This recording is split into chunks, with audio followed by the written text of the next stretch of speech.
Bismillah. Assalamualaikum warahmatullahi wabarakatuh. Alhamdulillah rabbil alamin. Hamdan na'imin, hamdan syakirin, hamdan yuwafi ni'ama yukafi mazida. Ya Rabbana lakal hamd kama yanbaghi li jalali wajhikal azim wa sultanikal qadim. Allahumma salli wa sallim wa barik wa an'im ala hadha an-nabiy al-karim nabiyyina Muhammadin wa ala alihi wa sahbihi ajma'in. Ikhwani wa akhwati fillah, kaum muslimin kaum muslimat dimuliakan oleh Allah Subhanahu wa taala. Aktivitas jual beli merupakan bagian dari kehidupan manusia yang tidak terlepaskan. Tidak ada manusia yang terlahir melainkan mereka akan melakukan aktivitas ini. Terkadang dia sebagai pembeli, terkadang dia sebagai penjual. Dan syariat Allah Azza wa Jal mengatur dalam hal ini. Maka sehalayaknya, sepantasnya seorang muslim dan muslimah mengetahui syariat Allah dalam hal ini. Bila ini mereka abaikan, tidak mau peduli, tidak mau pelajari tentang syariat Allah yang satu ini,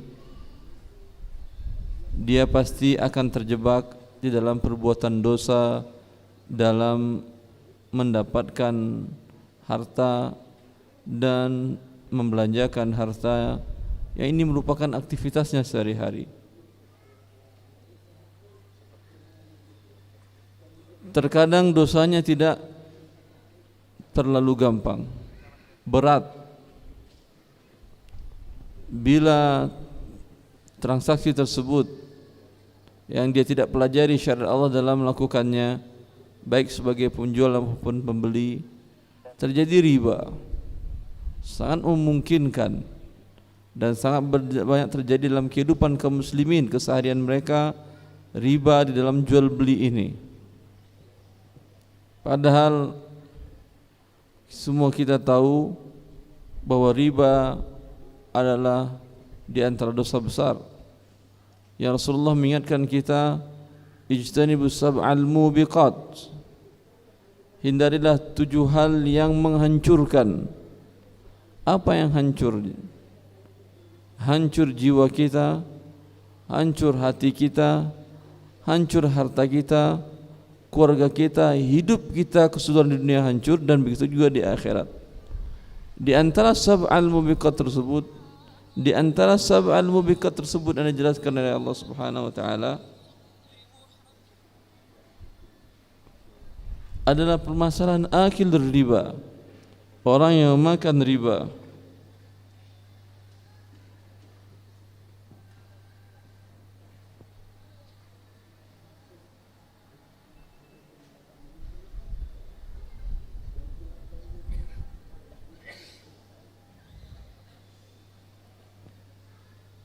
Ini terjadi karena tidak mempelajari syariat Allah dalam di antara jual beli ini.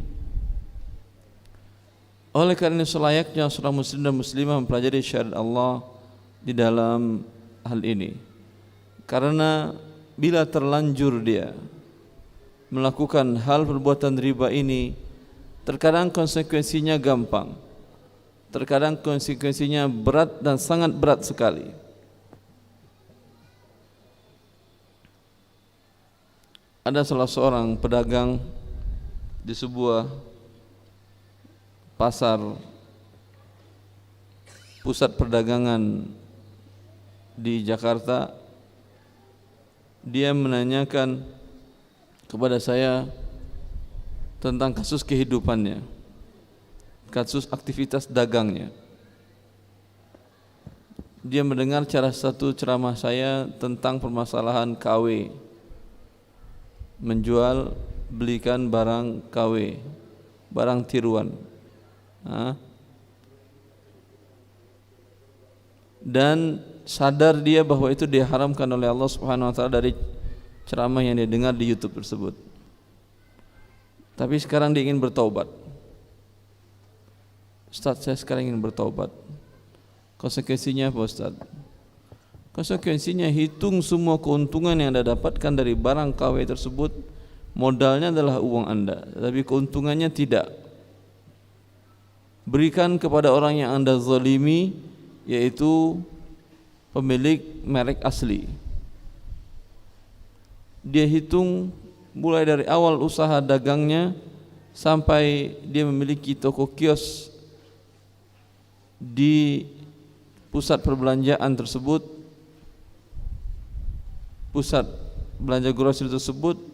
Dia menghitung-hitung, lalu dia mengatakan dengan sadar, Ustaz, Masya Allah, ternyata angkanya sampai 5 miliar Ustaz. Bagaimana ini caranya? Keluarkan, tidak halal itu, bukan hak Anda. Akhirnya dia hitung-hitung, kemudian dia mengatakan, salah satu rumah saya di Jakarta Timur itu Ustaz, itu senilai 5 miliar sekarang. Mau saya apain Ustaz? Jual, uangnya berikan kepada orang yang Anda zalimi. Saya enggak tahu Ustaz, merek asli itu di mana pemilik orangnya. Kalau Anda tidak tahu, maka sedekahkan atas nama mereka. Berikan kepada fakir miskin. Baik. Ada Anda yang mau sedekah 5 miliar? Ada? Kalau enggak ada yang Anda mau terima sedekah 5 miliar? Enggak ada juga. Kalau itu ada. Tadi bukan sedekah itu. Konsekuensi dari pertobatan dia dalam bisnisnya selama ini. Dari beli barang, jual barang. Dan konsekuensi dari pertobatannya selain mengeluarkan uang yang tidak halal tadi, dia sekarang tidak lagi menjualkan barang-barang yang tiruan tadi. Apa yang dilakukan? Dia bikin merek sendiri. Dia jual jam tangan. Dia datang ke salah satu negara. Di negara itu bisa pesan merek sendiri dengan ada beberapa modifikasi dalam produk itu. Dia bikin merek sendiri. Sekarang dia punya 5 hak paten untuk sebuah jam tangan. Alhamdulillah Ustaz, sekarang semuanya saya jual oli. Kalau enggak merek saya jual sendiri. Bahkan dia menjadi distributor untuk menjadi produsen lah, milik merek sendiri. Ini konsekuensi bertobat kepada Allah. Dari dahulu menjualkan barang tiruan, sekarang memiliki 5 merek dagang sendiri. Ya. Ini kan berat, mengeluarkan angka sebegitu besar. Tapi kalau dia belajar syariat Allah dari awal, mungkin ini tidak terjadi. Dan bagaimana akhir kisah tersebut? Dia berani mengeluarkan 5 miliar. Kenapa dia berani? Coba, siapa di antara Anda berani sedekah 5 miliar? Ada yang berani? Ada? Uangnya 10 miliar. 10 miliar uangnya. Andai, ini pun andai. Andai Anda punya uang 10 miliar, mau 5 miliar disedekahkan? Ada yang berani? Tunjuk tangan. Ini Allah saksinya ya. Kalau tidak halal bukan sedekah. Dia kan diserahkan kepada fakir miskin.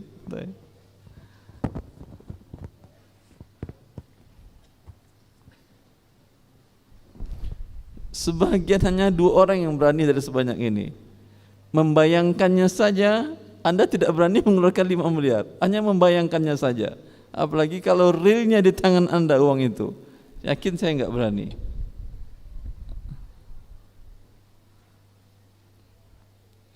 Maka ikhwati fillah, kalau dari awal dia berdagang, mengerti syariat Allah, seperti saya katakan tadi, dia tidak perlu terjebak dalam kasus seperti ini. Maka pelajari syariat Allah, mana yang dihalalkan oleh Allah, mana yang diharamkan oleh Allah dalam berbisnis, dalam berjual beli tersebut. Mulai dari awal, dari cara mendapatkan modal, haruslah dengan cara yang halal. Jangan dengan cara menghutang dengan pinjaman riba, atau terima dana dari investor dengan akad riba. Dia menyerahkan uang, kemudian setiap bulan Anda berikan pertambahan, dan nanti uangnya dikembalikan penuh tanpa berkurang. Ini bukan investasi, ini akad riba. Paham anda itu? A punya dagang usaha umpamanya busana muslim, kurang dia modal, datang dia kepada saudaranya fillah, akhi, antum punya modal, saya kurang modal sekitar 100 juta, tolong kalau antum bisa masukkan ke investasi saya sehingga modal saya berkembang. Insya Allah perkiraan keuntungan per bulan itu lebih dari 10 juta. Jadi dari 100 juta itu kita bagi hasil, bagi 2, 5 juta untuk anda, 5 juta buat saya. Setiap bulan terima dia 5 juta, terima 5 juta, terima 5 juta terus.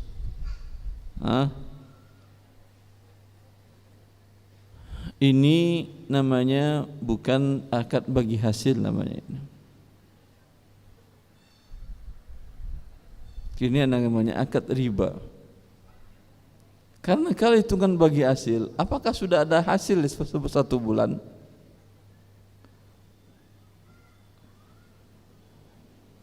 Karena hasil itu ada setelah modal kembali. Bila belum modal kembali, maka belum ada hasil. Biasanya kapan orang pedagang itu menghitung kembali modal dan tidaknya, untung ruginya? Di akhir bulan, pada akhir tahun.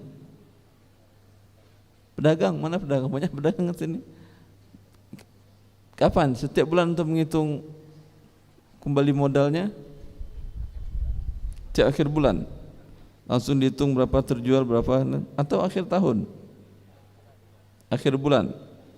Dihitung berapa untungnya, berapa ruginya. Taib. Sudah kembali modal atau belum di akhir bulan itu? Bulan pertama. Bulan pertama anda umpamanya modal tadi 100 juta, modal teman 100 juta, dagang. Setelah 1 bulan kembali belum modal 200 juta? Belum, sudah ada untung? Sudah ada untung. Untung dari mana? Modal belum kembali. Kecuali yang jualnya namanya si untung. Mungkin dia ada untung, masih ada dia selagi hidup, dia masih ada untung. Jelasan tuh. Maka bagi hasil itu ada setelah untung. Sedangkan dia tidak menjanjikan setiap bulan 5 juta perkiraan untungnya, dan diberikan terus setiap bulan 5 juta, 5 juta, 5 juta. Ini namanya pinjaman. Dan nanti 100 jutanya dia katakan, insya Allah setelah 1 tahun 100 juta itu kembali uang anda tanpa berkurang. Berarti ini namanya akadnya adalah riba. Uangnya kembali tanpa berkurang, walaupun di akhir tahun ternyata usaha rugi. Ini bukan investasi namanya. Ini namanya adalah riba. Dan karena riba, biasanya akad seperti ini sering digunakan untuk penipuan. Dinamakan dengan investasi bodong, ya. Dia berpikir enak. Setelah 1 tahun 100 juta kembali, setiap bulan dapat 5 juta. 5 kali 12 dapat 60 juta, 100 juta. Berarti pertambahannya setahun 60%. Kan enggak ada bunga deposito 60%. Ada enggak bunga deposito yang pasti riba? Ada enggak yang 60%? Tidak ada di dunia. Ya. Karena tidak masuk hitung-hitungan, para tukang riba sedunia pun enggak berani memberikan bunga sebesar itu. Dia berani. Kalau tidak masuk hitung-hitungan, maka biasanya setelah 1 tahun modalnya pun menghilang orangnya pun. Investasi bodong seperti itu. Karena memang tidak mungkin, hitung-hitungan tukang riba pun tidak mungkin. Karena tukang riba itu bukan orang bodoh ya akhir, lembaga-lembaga keuangan itu. Mereka para pakar di bidang ekonomi, tahu dia cara menghitungnya. Tapi sayang dia menghitung dosa, bukan menghitung yang halal. Ya, karena itu paling yang diberikan oleh dia 10%, 8%, 7%, 6%, seperti itu. Tapi 60% nggak ada yang berani. Hanya tukang riba bodong yang berani. Ketika sudah mengkhawatirkan dia, lari, dia menghilang. Tujuannya adalah investor pertama masuk, investor kedua masuk, ketiga masuk, kemudian investor lain banyak masuk, diberikannya korban 6 orang, 10 orang dulu, kemudian dia menghilang membawa lari uang orang. Ini sering terjadi karena kaum muslimin tidak mengerti mana investasi yang sudah syariah, mana jual beli sesuai dengan syariat, sehingga terlalu mudah dibodoh-bodohi oleh orang-orang yang tidak mengerti syariat Allah atau orang-orang yang tamak akan dunia. Kalau anda mengerti bahwa ini suatu hal yang diharamkan oleh Allah, ini bukan investasi namanya, tapi ini adalah riba, apakah mau anda lakukan investasi seperti ini? Tentu tidak akan mau. Ya, oleh karena itu selamat anda dari penipuan tadi, karena anda mengerti syariat Allah. Maka syariat Allah sesungguhnya menyelamatkan kita dari kerugian material di dunia dan kerugian yang abadi di akhirat. Karena Allah telah mengancam pelaku riba tadi. Dia yang menginvestasikan tadi, investor tadi, selain kehilangan uang, janji Allah di akhirat dia masuk neraka. Wa man 'ada fa ulaika ashabun nar hum fiha khalidun. Siapa yang kembali berbuat riba setelah Allah jelaskan bahwa riba hukumnya haram dan dia mengetahuinya, kembali dia lakukan riba, maka kata Allah, mereka adalah penduduk neraka, kekal mereka di dalamnya. Masih ada untung berbuat riba tadi? Baik pemberi makan atau sebagai investor tadi, ataupun yang menerima modal dengan cara riba tadi. Padahal ini sangat gampang, sangat mudah dihindari bila anda mengerti akan syariat Allah dalam berdagang, dalam berbisnis, dalam berusaha, dan dalam berjual beli dan segalanya. Baik, silakan. Baik, barangkali langsung sesi tanya jawab ya, Ustaz? Ya, terlalu panjang saya ceramah nanti juga. Baik, barangkali sudah ada pertanyaan lewat kertas. Baik. Iya, bisa dibantu nanti dengan teman-teman panitia. Ini ada pertanyaan datangnya dari Umahat. Assalamualaikum Ustaz. Assalamualaikum warahmatullahi wabarakatuh. Mau tanya Ustaz, hukumnya membuat dan menjual kuku palsu. Apa? Kuku palsu. Untuk digunakan pengantin itu gimana? Apakah kuku palsu berarti panjang? Ya, panjang. Ya, kuku asli aja wajib dipotong, apalagi yang palsu. Ini supaya apa? Terkesan supaya apa? Sangar begitu sehingga calon suami takut. Jangan macam-macam, kamu kuku saya panjang. Nanti kalau kamu macam-macam setelah menikah, nih kuku saya akan muncul sendiri seperti ini. Ya, subhanallah. Jangankan yang palsu, yang asli saja kita disuruh memotongnya. Dan disunahkan lebih dari 40 hari tidak dipotong merupakan dosa. Dan sunnah memotongnya setiap hari Kamis. Semua kita muslim tahu. Lalu di hari pernikahan, yang ini merupakan hari yang sakral bagi setiap orang yang ingin melakukan kehidupan rumah tangganya, dia berbuat dosa kepada Allah dengan penipuan tadi. Allah barik fikum. Ya, baik. Pertanyaan kedua. Assalamualaikum warahmatullahi wabarakatuh. Assalamualaikum warahmatullahi wabarakatuh. Ada seorang menjadi sales di sebuah distributor. Sales tersebut hanya mendapat fee dari produk yang terjual tanpa batas waktunya. Konsumen ordernya maksudnya produk terjual tanpa batas waktu apa? Ada yang bertanya ini mungkin bisa menjelaskan? Silakan Pak.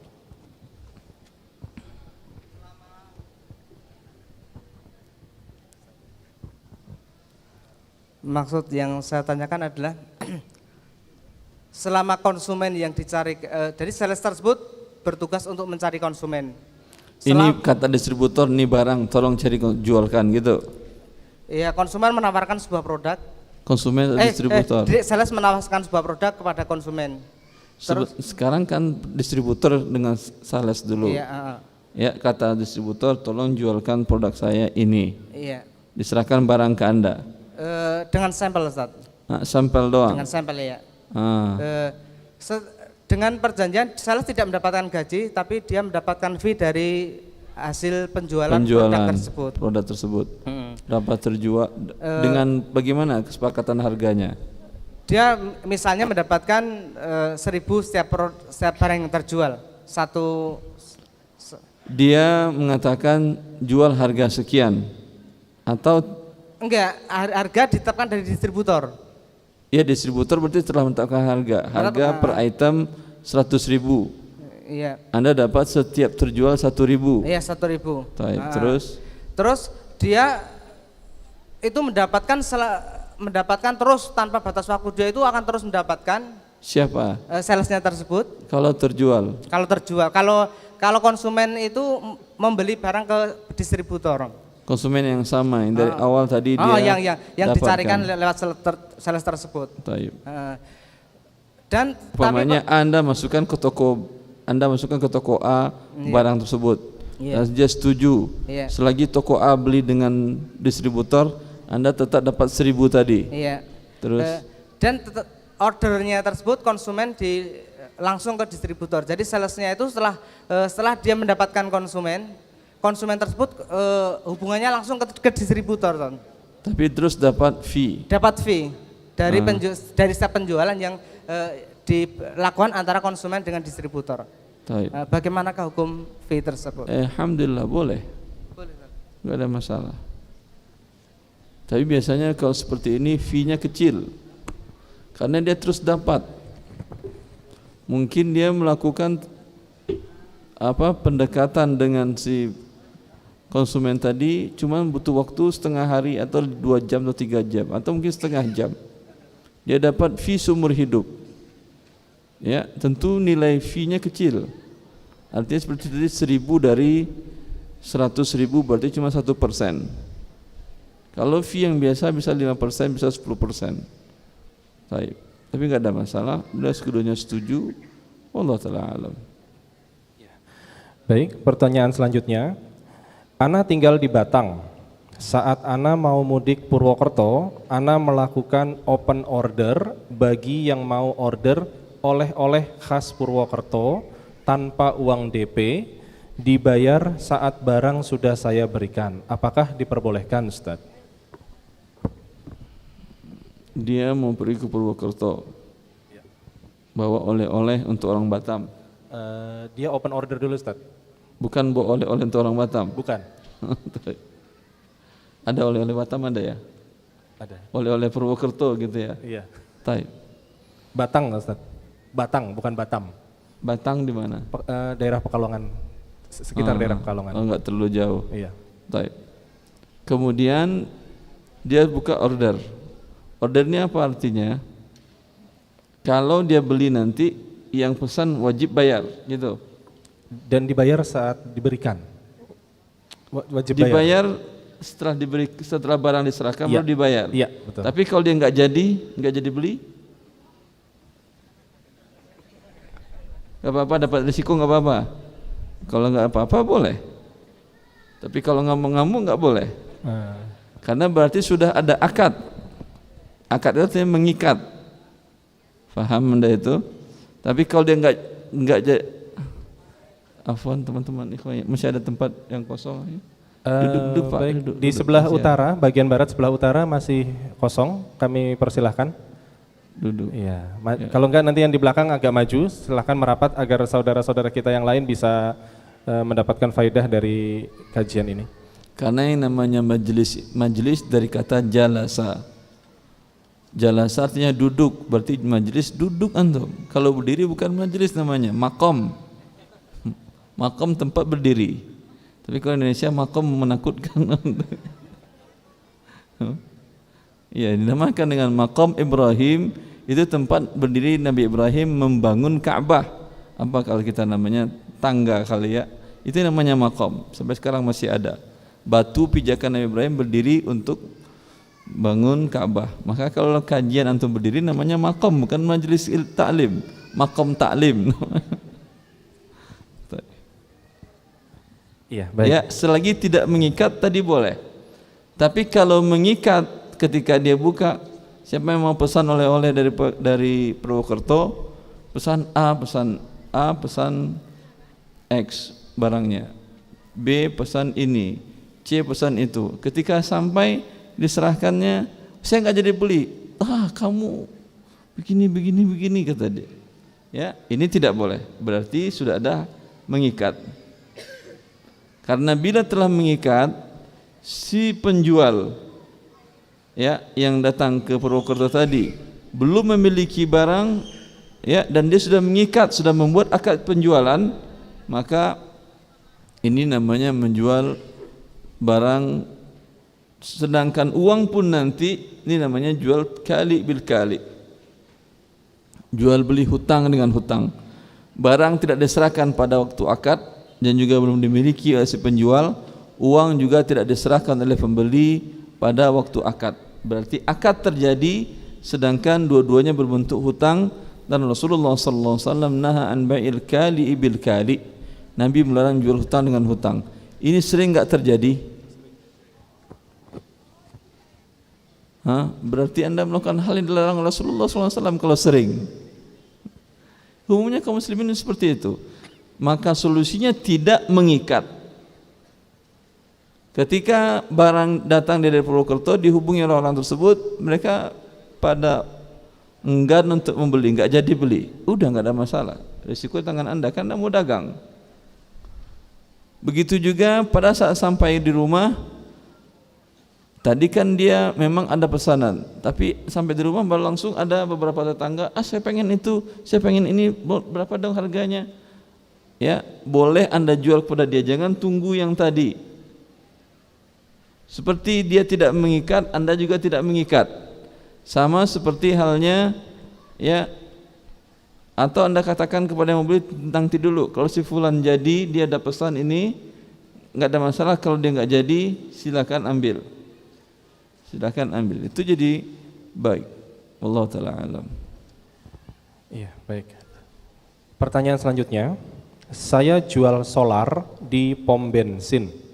Kemudian ada peraturan katanya yang beli solar. Ada peraturan katanya. Iya, kata peraturan tersebut. Kata peraturan tersebut. Katanya yang beli solar harus urus di dinas terkait dan di sebuah pom bensin. Hanya surat dari kecamatan sudah bisa dibeli. Jadi hanya dapat surat dari kecamatan sudah bisa beli. Serta terkadang ada uang cor, uang untuk kejerigen sebesar Rp1.000. Bagaimana yang semacam ini Ustadz? Diperbolehkan apa tidak? Enggak paham saya ini. Ini kalau yang saya pahami, enggak boleh beli solar kecuali ada surat dari kecamatan begitu. Iya, betul. Bahwa Anda beli solar. Iya. Ada penanyanya ini? Masa seperti itu? Silakan diperjelas. Memang seperti itu, akhi?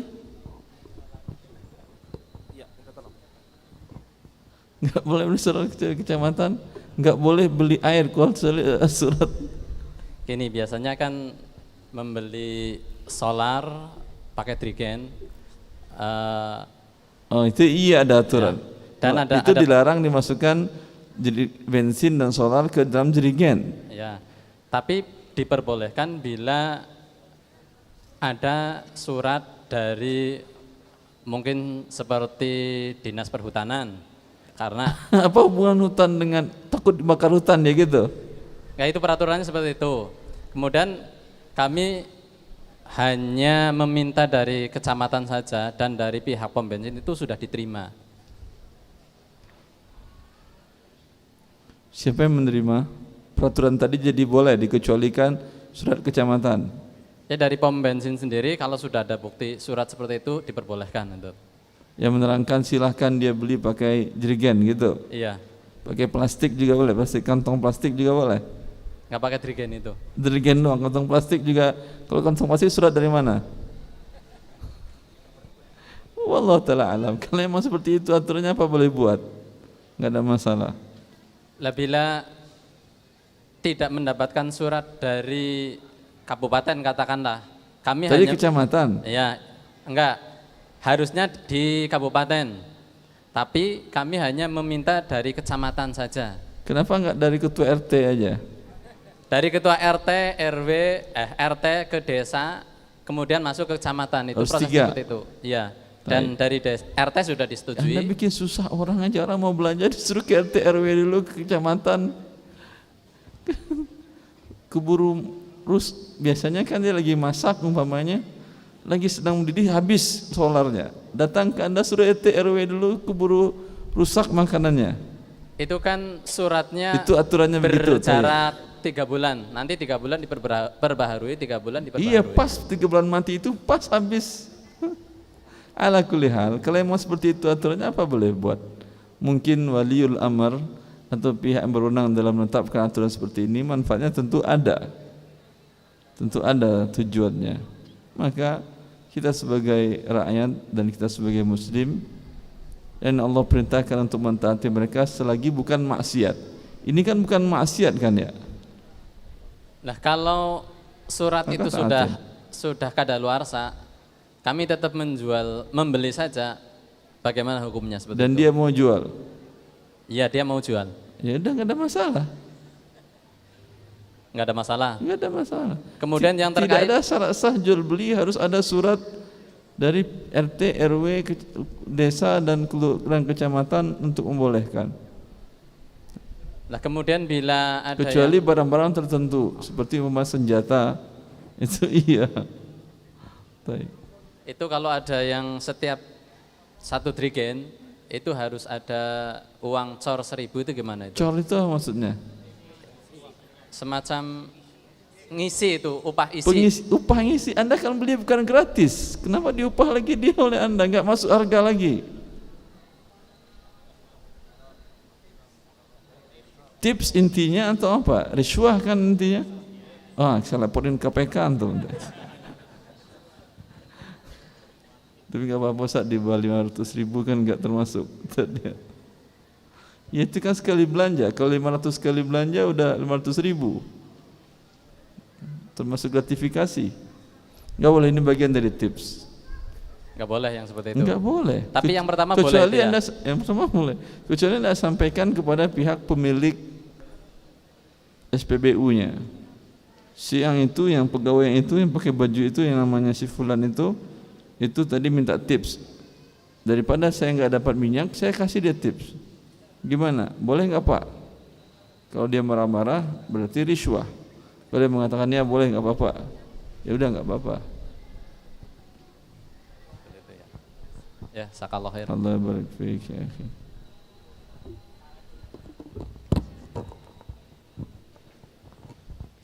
Kalau ini uang cornya berapa kalau uang cor ayam? 100 rupiah uang cornya. Baik, berikutnya tentang hukum jual beli online, Ustaz. Kasusnya seperti ini. Kalau sudah menjalin kerjasama dengan distributor, tetapi Ana menjual dengan cara promosi produk berupa gambar. Setelah transaksi, barang langsung dikirim dengan persetujuan distributor. Ulangi, dia sudah ada perjanjian dengan distributor. Ya, sudah menjalin kerjasama dengan distributor. Menjalin kerjasama maksudnya apa? Iya, ada yang bertanya ini mungkin angkat tangan. Kadang jalin kerjasama itu bukan jual beli, bukan akad wakalah. Yang bertanya ini angkat tangan mungkin dari Ikhwan atau Ahmad? Oh, fadhal. Apa maksud menjalin kerjasama itu? Assalamualaikum warahmatullahi wabarakatuh, Ustaz. Assalamualaikum warahmatullahi wabarakatuh. Ana Iri, Ustaz, Hai, dari hai. Cilacap. Ya. Masya Allah. Begini, kebetulan Ana sama Saujah menjalankan Menjalin hubungan betul Anda berdua. menjalankan Kerjasama itu betul. menjalankan bisnis online seperti itu. Masya Allah. Cuman yang yang case yang satu ini, permasalahan yang satu ini Ana agak ragu karena kita sudah bekerjasama, maksudnya sudah wakalah, akadnya wakalah seperti itu. Dari Anda yang menjualkan atau pemilik barang? Menjualkan. Anda yang menjualkan. Wakalah itu bawa barang tanpa bayar dulu. Bisa seperti itu. Bisa juga. Artinya Anda katakan kepada produsen, supplier, tolong kirim barang ke fulan. Betul. Enggak perlu uang di awal. pakai uang di awal. Kalau uang di awal bukan namanya wakalah.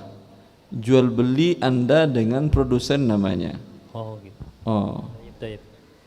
Kalau jual beli berarti Anda harus terima barang dahulu baru boleh Anda jualkan.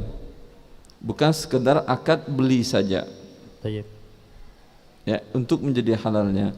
Pak, saya beli barang Anda. Mana barangnya ini? Masalah pembayaran besok Anda bayar, lusa Anda bayar, sebulan setelah laku Anda bayar juga ada masalah, tapi akad Anda dengan dia jual beli. Kapan ini boleh Anda jualkan kembali, diiklankan untuk dijual? Anda beli dengan akad dan terima barangnya. Jelas? Ya. Ini paling banyak pelanggaran para pedagang, baik online maupun offline. Sebuah pedagang gamis busana muslim umpamanya, baik laki atau perempuan, ada yang pesan umpamanya baju seperti ini. Pak, saya pesan baju seperti yang dipakai Ustadz itu 1000 pieces. Yang ada di tangan di toko dia, di gudang dia cuman 10 pieces. Tapi orang pesan 1000.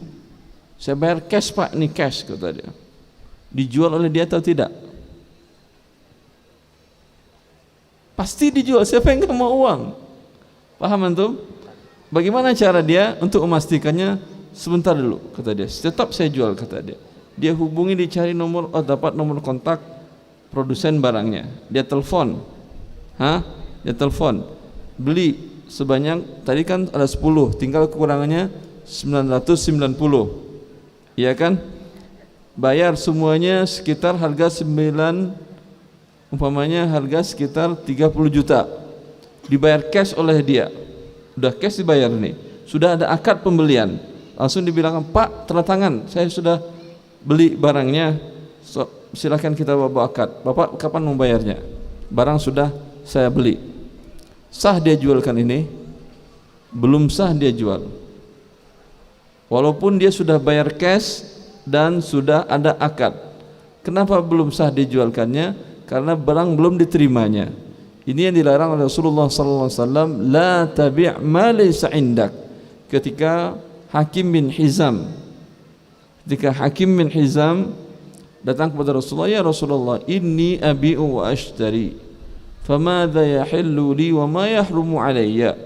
Rasulullah, aku profesi sebagai pedagang, aku beli barang, aku jual barang, aku beli. Mohon jelaskan apa kaedah-kaedah yang halal dan apa kaedah yang haram. Rasulullah hanya menyebutkan kaedah yang haram. Ya ibna akhi, la tabi' ma laysa indak. Wahai anak saudaraku, jangan kau jual barang yang belum jadi milikmu. Dalam hadis yang lain, la tabi' hatta taqbidahu. Jangan engkau jual barang yang telah engkau beli tapi belum engkau terima. Paham? Ibn Abbas menjelaskan kenapa Rasulullah melarang hal seperti ini. Kata dia, dzaka darahim bidarahim wa ta'amun murja'. Karena yang terjadi dalam kasus seperti tadi, di mana barang sudah dibeli dan cash uangnya, ini baru jual beli uang dengan uang. Ke supplier dia bayar uang umpamanya 9 juta. Barang belum diterima. Kemudian sekarang dia jual ke sini 9 juta atau 8 juta? Dia beli 9 juta dan dijualnya kepada pembeli konsumen berapa? 10, 11, mungkin 15, 8 mungkin juga kalau dia mau nyumbang buat saudaranya ini. Berarti sekarang tukar 9 juta dengan 10 juta. Ya atau tidak? Boleh? Riba. Karena tukar uang dengan uang persyaratannya harus sama dan tunai. Ya. Ini tidak tunai, dia bayar ke sini dahulu 9 juta, dia terima dari sini 11 atau 12 juta. Karena belum ada barang. Karena barang masih di tangan supplier, produsen. Banyak gak kaum muslimin buat dagang seperti ini? Banyak, yakin saya banyak.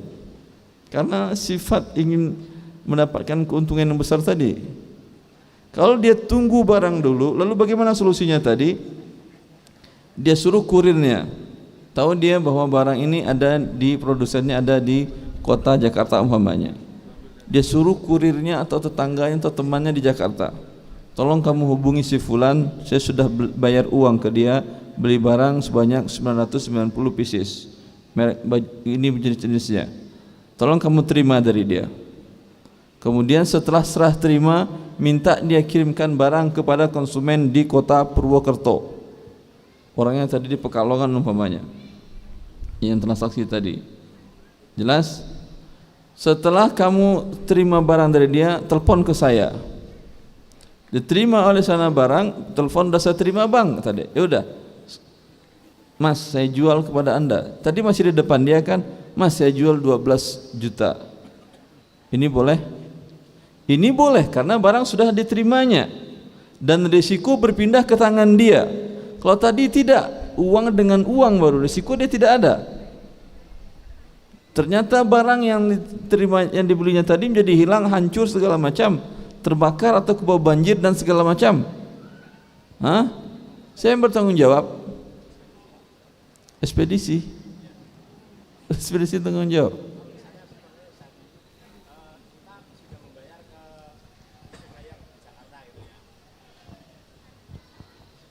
Sebentar, paham tadi akhi? Paham tadi solusinya? Paham solusinya tadi? Pertama minta satu-satu dulu, nanti pusing. Antum yang malah pusing, saya enggak pusing. Solusinya tadi, akadnya minta keagenan. Kalau keagenan saya menjualkan tidak mesti bayar di awal. Karena agen itu statusnya wakil dari Anda, wakil dari supplier. Kalau saya mewakilkan kepada teman, kepada orang yang saya kenal, apakah saya minta uang dulu? Tentu tidak. Dan biasanya akad wakalah ini orangnya saya percaya, nanti dia bawa barang saya enggak muncul-muncul. Paham? Kalau saya enggak kenal dengan dia dan di dia online seperti ini, pasti saya minta uang dahulu. Kalau saya minta uang dahulu sebelum saya kirim barang, berarti akadnya jual beli. Kalau akadnya jual beli, belum boleh Anda jualkan. Menjualkan saja belum boleh Anda di situs Anda sebelum Anda terima dulu barang dari saya. Masalah pembayaran bisa nanti. Yang penting terima dahulu barang. Setelah itu baru boleh Anda jualkan. Jelas? Baik.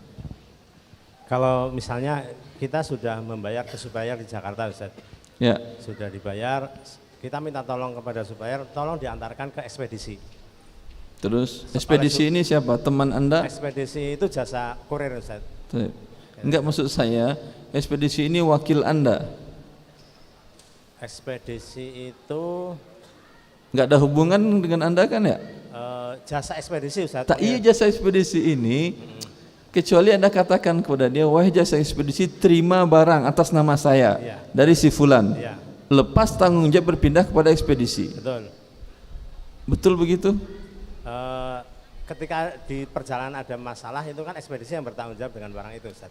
Iya, tapi sampai barang kepada Anda tidak sesuai spek, siapa yang bertanggung jawab? Tidak ada. Tidak ada, berarti ekspedisi bukan wakil Anda. Paham? Betul, Ustaz. Tapi kalau Anda tunjuk adik terima barang dari si supplier atau produsen, lalu adik Anda menyerahkan kepada ekspedisi. Ekspedisi kan hanya jasa kurir. Kalau produknya sudah Ustaz, sudah pasti, sudah jelas gimana? Walaupun pasti dan jelas, paham antum itu? Ya. Walaupun pasti dan jelas, masalahnya sekarang kan belum Anda terima, dan belum wakil Anda terima. Karena ini masalah risiko.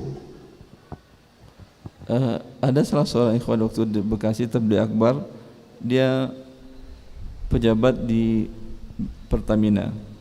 Kata dia, Ustaz, bagaimana bentuk akad seperti ini? Kita beli minyak ke Timur Tengah, itu mereka mensyaratkan serah terimanya di sana, nggak mau serah terimanya di Indonesia. Pergi ke sana, beli, tanda tangan, akad serah terima, serahkan, pilih jasa pengiriman. Sekarang risiko sudah berpindah kepada Indonesia karena sudah serah terima. Tapi kalau umpamanya serah terima di Indonesia, siapa yang menanggung risiko? Orang Jeddah. Tentu dia enggak mau, besar risikonya. Paham? Karena itu ketika barang sudah dipesan dibeli, sudah masih di perjalanan sudah dipesan dibeli, masih di perjalanan masih belum boleh dia jual, haram dia jual. Karena risiko masih tinggi. Tapi kalau sudah sampai orangnya ke Jeddah, serah terima tanda tangan, kemudian dia cari tunjuk ekspedisi, ya, pada saat serah terima tadi sudah boleh di Indonesia dijual di Pertamina ke yang lainnya. Paham maksud saya? Paham Ustaz. Dan paham hikmahnya kenapa diharamkan syariat, masalah risiko. Tapi kalau tadi Anda minta ada adik Anda di Jakarta, tolong serah terima dengan produsen. Dengan hal ini, serah terima ini masih ada kewajiban produsen bila tidak memenuhi spek sampai kepada Anda? Tidak ada. Tapi kalau tidak ada tanda tangan adik Anda, langsung diterima ekspedisi, tanda tangan dengan ekspedisi pasti nggak mau menerima risiko tentang barang. Dia menerima kerusakan barang, iya akibat dia. Ya, betul. Tapi kalau dari awal tidak ada masalah, tidak ada cacat, tapi tidak sesuai spek yang Anda minta, dia tidak akan tanggung. Berbeda adik Anda tadi. Iya atau tidak? Ini hikmahnya syariat menghalalkan dan mengharamkan dalam hal ini. Allah barik fikum. Satu lagi Ustaz. Kasus yang masih Sebentar. ada kaitannya boleh Ustaz? Saya enggak ada masalah, panitia asal mengizinkan. Iya, satu lagi. Kalau misalnya tadi yang pesan baju itu ya, dia kan sudah pegang uang, dia takut uangnya itu kepake lagi. Dia titipkan ke tokonya itu boleh enggak Ustaz? Ke si penjual. Ke si penjual. Nitip kalau hilang enggak bayar ya, enggak diganti. Diganti apa enggak ya? Enggak tahu saya. Anda mau hilang Anda uang begitu saja? Ya, diganti Ustaz. Diganti. Uang ini boleh dipakai oleh toko tadi, diputar dia boleh.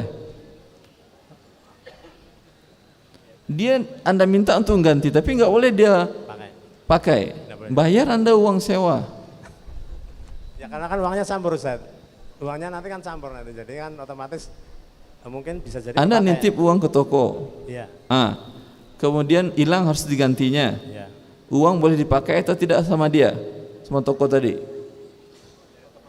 Otomatis kepake Ustaz. Boleh, itu nama akadnya qard, memberikan pinjaman kepada dia.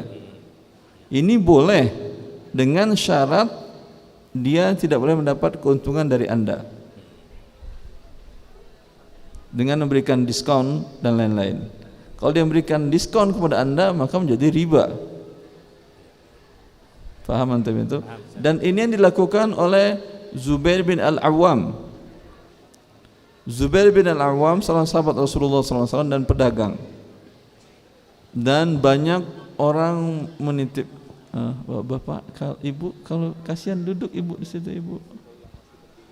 Ini ini majelis taklim, bukan makom.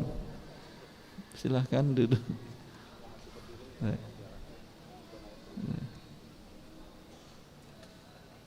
Sampai di mana tadi?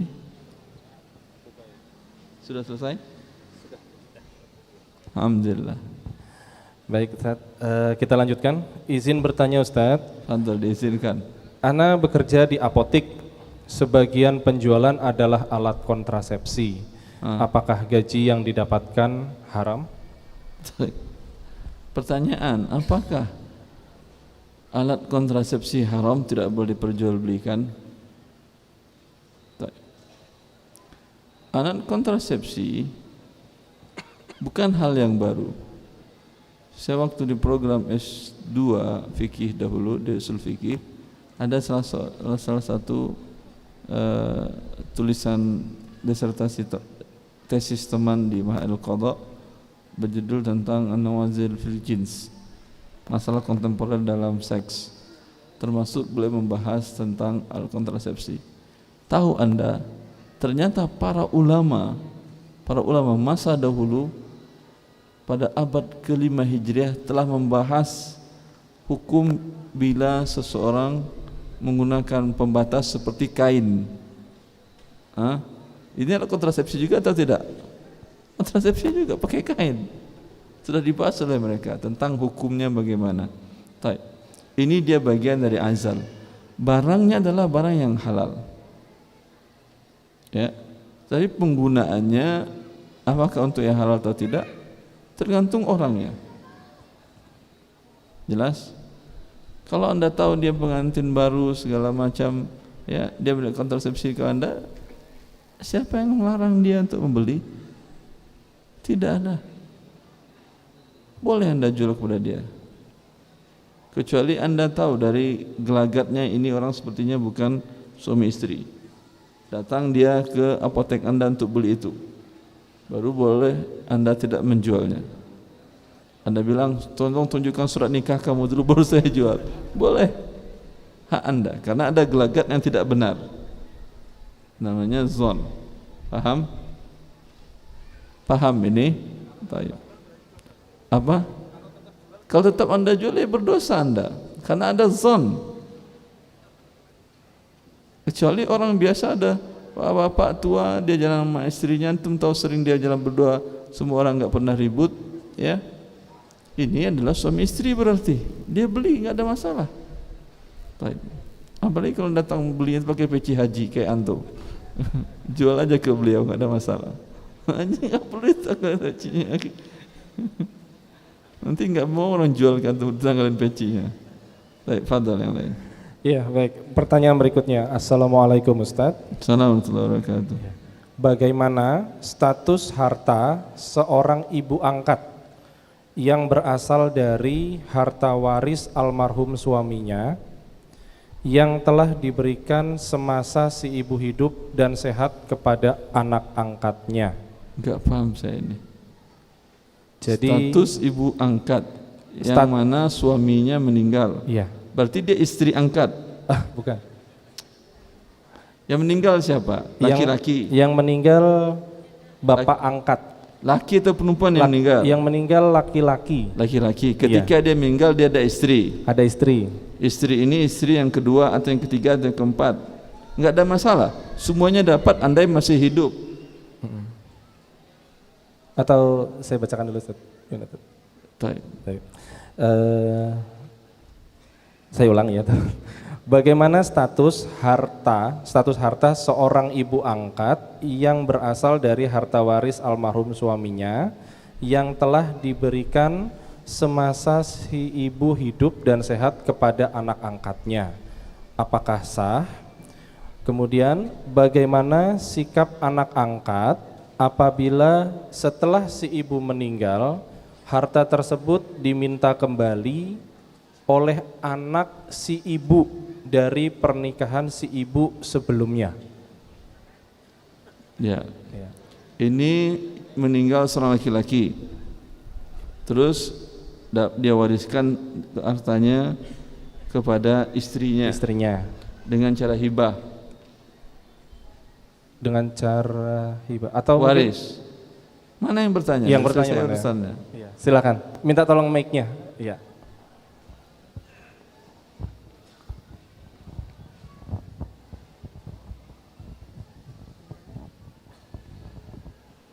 Enggak ada orangnya? Ada. Yang bertanya? Atau titipan mungkin? Enggak ada ya? Titipan mungkin. Jadi yang kami tangkap, orangnya enggak ada, kenapa dijawab? Bisa antum menyampaikan ke dia? Enggak juga kan ya? Oh iya. Karena ini kasus, kalau kasus beda ya akhi. Salah sedikit semuanya bisa jadi salah. Oh. Ada pertanyaan keduanya Ustaz. Baik. Adakah batasan harta hibah? Apakah sepertiga seperti wasiat atau berapa dan adakah dalilnya? Kalau waktu saat dia hidup dan segar, boleh dihibahkan seluruh hartanya. Seperti Abu Bakar menghibahkan seluruh hartanya untuk jihad fisabilillah. Utsman setengah hartanya. Tidak ada masalah. Pada saat sakit akan meninggal, ya, ini hibah tidak boleh lebih dari sepertiga. Jelas? Sakit pada saat akan meninggal. Kemudian kalau hibah menjadi mutlak milik orang penerima hibah bila sudah serah terima. Tapi bila belum serah terima dan keburu yang menghibahkan meninggal, maka harta yang dihibahkan tadi menjadi milik ahli waris. Paham ini? Paham. Betul paham? Saya kira Anda nggak paham. Ya, insya Allah paham. Pak. Insya Allah saya uji. Jangan terlalu. Makanya pertanyaan baiknya kasus. Iya. Kalau teori berat, terlalu berat. Terus. Iya, baik. Kak. Terkait dengan jual beli, mohon penjelasan tentang haramnya jual beli dalam masjid. Kemudian, apakah di musola juga haram melakukan jual beli? Nah, Nabi sallallahu alaihi wasallam 'anil bai' wasyira' fil masjid. Nabi melarang jual beli di masjid dan bahkan Rasulullah mengatakan, "Faqul la arbahallahu tijaratak." Katakan kepada orang berjual beli dalam masjid, Allah tidak memberikan keuntungan dalam jual belimu. Artinya doakan agar rugi jual dagang perdagangannya. Jelas ini haram. Dan apakah di mushola berarti boleh? Apa yang Anda maksud dengan mushola? Tempat sholat tetap, cuman lebih kecil mungkin dan tidak dilaksanakan sholat Jumat di sana. Tidak ada Jumatan, Betul. tapi tanahnya tanah wakaf. Bisa tanah wakaf, bisa fasilitas umum dari developer biasanya. Kalau tanahnya wakaf, ini namanya sama dengan hukum masjid. Bahkan yang Anda namakan masjid yang ada Jumatan, kalau milik tanah perkantoran, ini bukan masjid namanya. Paham? Silahkan jual beli di kantor. Kan di kantor bukan di masjid. Milik perkantoran. Di ruang atau milik aula sekolah atau ini kan bukan milik, bukan wakaf kan tanahnya ini. Iya. Ini bukan masjid walaupun Anda sholat di sini digunakan 5 waktu. Iya. Di bagiannya itu bukan masjid namanya. Boleh jual beli di situ, buktinya itu jual beli di sini, ya atau tidak? Iya.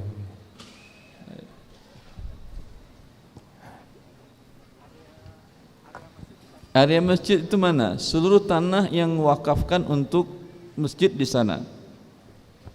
Ya. Mulai dari Halaman mungkin. pagarnya semuanya itu dibeli untuk masjid.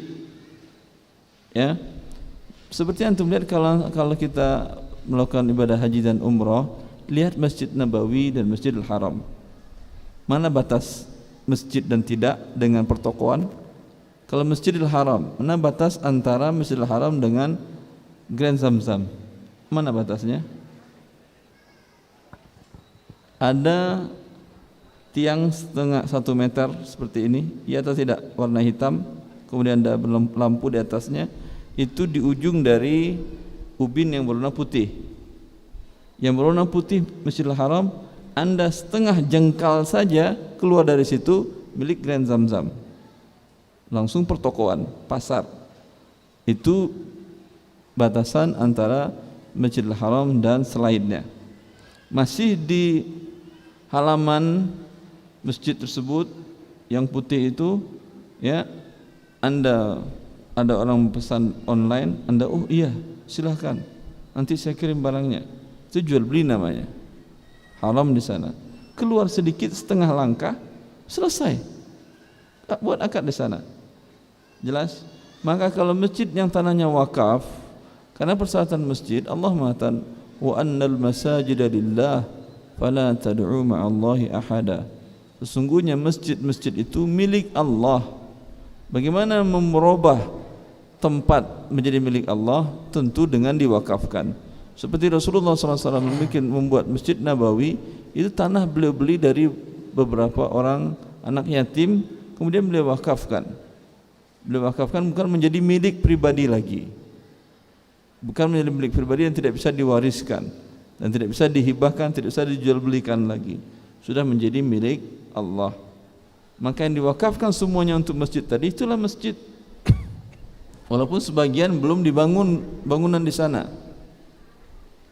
terkadang digunakan sementara untuk tempat parkir.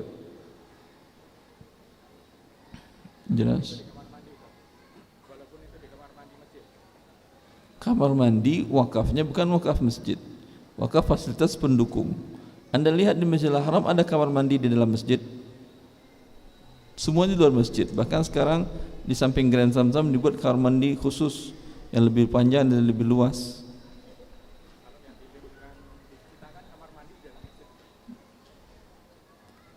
Kamar mandi itu bukan masjid karena nggak ada orang sholat di masjid. Di dalam kamar mandi nggak sah.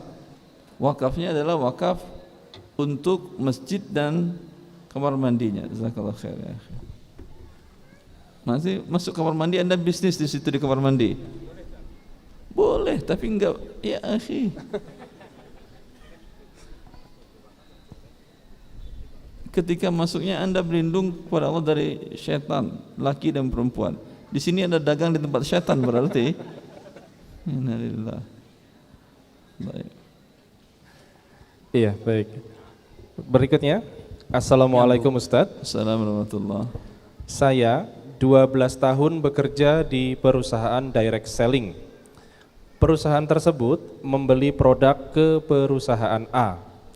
Kemudian perusahaan tempat saya bekerja memberi merek dagang sendiri dan menjualnya dengan cara door to door dengan harga 4 kali lipat dari harga pasar. Semisal perusahaan A menjual dengan harga 100.000, kemudian perusahaan tempat saya bekerja menjual dengan harga 400.000. Pertanyaannya, bagaimana hukumnya dan apakah harta yang saya dapatkan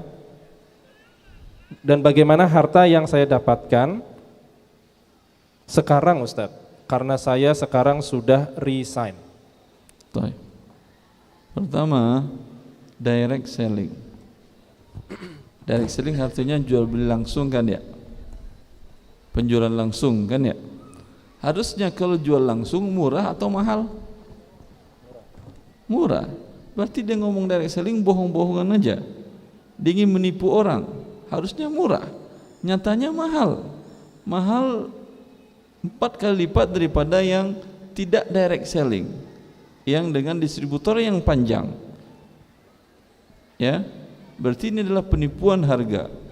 Penipuan harga kalau dia umpamanya beli kepada awal, dia syarat tadi dia coba ulang, dia perusahaannya beli barang. Ya, perusahaan tempat dia bekerja beli barang ke perusahaan A seharga 100.000, kemudian dijual 4 Enggak, kali kemudian lipat. masalah merek, kan dia ganti mereknya. Iya, dia ganti merek dengan izin perusahaan awal atau tidak? tidak disebutkan, Ustaz.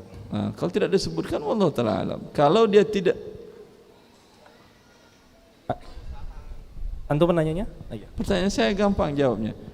Izin atau tidak kepada yang produsen? Izin. Dan dia benarkan? Iya. Pakailah merek kamu. Iya begitu Ustaz. Baik. Saya ragu, tapi nggak ada masalah. Karena ini kan apa yang terjadi? Yang terjadi adalah persaingan nggak sehat. Biasanya orang tentu tidak mau disaingi seperti itu, tapi nggak ada masalah kalau ingin tetap juga seperti itu. Ini akan merusak merek yang asli. Ya, ada barang yang sama dijual mahal, orang si konsumen kira-kira dia akan beli yang harga 100.000 atau yang 400.000? Hah? Saya nggak yakin. Dia akan mengira yang 100.000 itu adalah yang KW. Ya atau tidak? Dia pasti akan beli yang mahal. Ya atau tidak? Cara berpikir orang seperti itu ya akhi. Cara marketing, bila barang Anda tidak laku, naikin harganya laku nanti itu. Iya atau tidak? Karena tidak semua orang meyakini yang murah itu bagus, dan malah sebaliknya, yang biasanya keyakinan orang murah nggak bagus, tapi banyak juga mahal tidak bagus juga banyak. Sekarang dia jual dengan harga yang dibolehkan dalam syariat. Menjual barang melebihi harga pasar itu hanya boleh as-sulus, sepertiga, maksimal sepertiga. Di pasaran harga 100.000 Anda jual 125, atau di toko A, toko B, toko C, di sini umpamanya dia jual barang yang sama 100.000. Anda jual di toko sudut sana 100, atau yang di dekat pintu Anda jual umpamanya dengan 105.000. Ini masih boleh. Selisih cuma 5%. Tapi kalau di situ Anda jual 135.000, tidak boleh. Karena ketika orang masuk, wah 130.000 dibelinya, sampai di dalam cuma 100.000, tertipu dia atau tidak? Tapi kalau cuma selisih 5.000, rela atau tidak dia? Umumnya orang rela, tapi dengan 30% biasanya tidak rela. Ini bukan 30%, 400%. dari harga pasar. Maka ini bagian dari penipuan. Kecuali Anda beritahukan, karena direct selling kan ya, beritahukan pelanggan, ini harganya sebetulnya 100.000, silakan Anda beli di toko A, B, C dan C. Ini alamatnya. Tapi kami karena direct selling, kami jual 400.000 ke Anda. Kalau Anda ikhlas silahkan beli. Itu halal. Cara marketing seperti itu. Tapi Anda pasti tidak begitu kan ya? Jadi tidak halal dia. Maka hitung yang haram tadi, berapa gaji Anda masih ada berbentuk uang atau berbentuk aset barang, ya? Ini sebatas gaji pokok Anda, upah minimal regional halal, yang sisanya baik bonus segala macamnya adalah haram. Berikan kepada fakir miskin. Tapi kalau dikeluarkan Anda menjadi fakir miskin, ya apa boleh buat? Kita kasihan juga depan Anda jadi fakir miskin. Silahkan pakai kalau masih fakir miskin. Baik. Pertanyaan berikutnya. Assalamualaikum Ustadz. Assalamualaikum warahmatullahi wabarakatuh. Ana bekerja di sebuah perusahaan. Pemilik perusahaan akan membuka perusahaan baru, usaha lain. Karena saya memahami kontraktornya, suppliernya atau usaha yang baru, atas usaha yang baru, termasuk pengurusan izin-izinnya, apakah diperbolehkan saya menerima fee atau menjadi broker atau menaikkan harga? Jazakallah khair. Diizinkan oleh perusahaan yang pertama atau tidak? Ada penanyanya? Iya, silakan.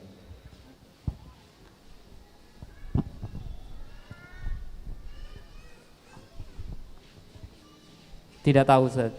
Kalau tidak tahu ya nggak boleh antum. Tapi itu kan saya kerja itu ada job desk, Ustaz. Itu bukan job desk saya seperti itu. Kenapa? Tapi bukan job desk saya untuk ngurus usaha lain itu.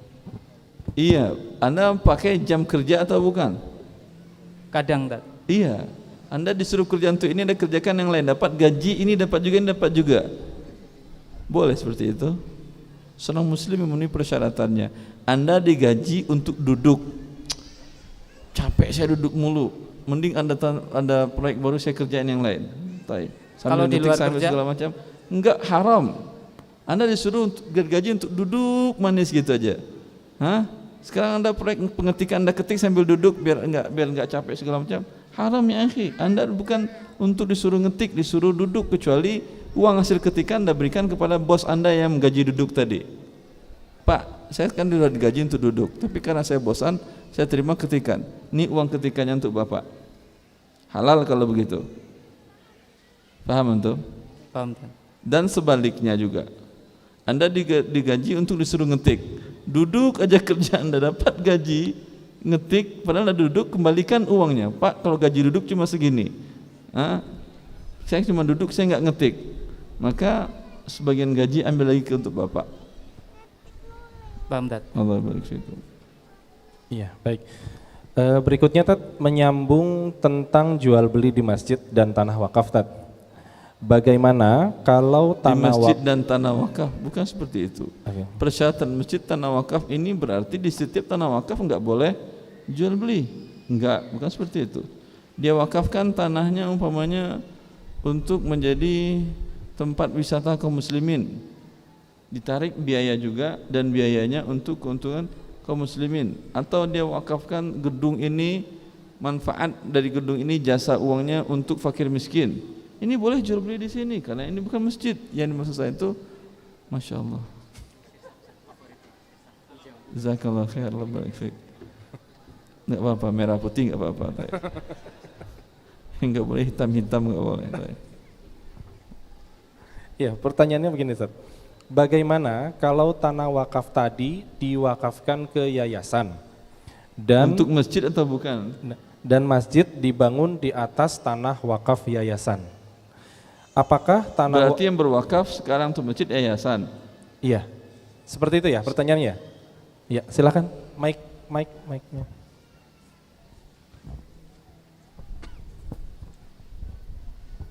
Bismillahirrahmanirrahim. Assalamualaikum warahmatullahi wabarakatuh. Assalamualaikum warahmatullahi wabarakatuh.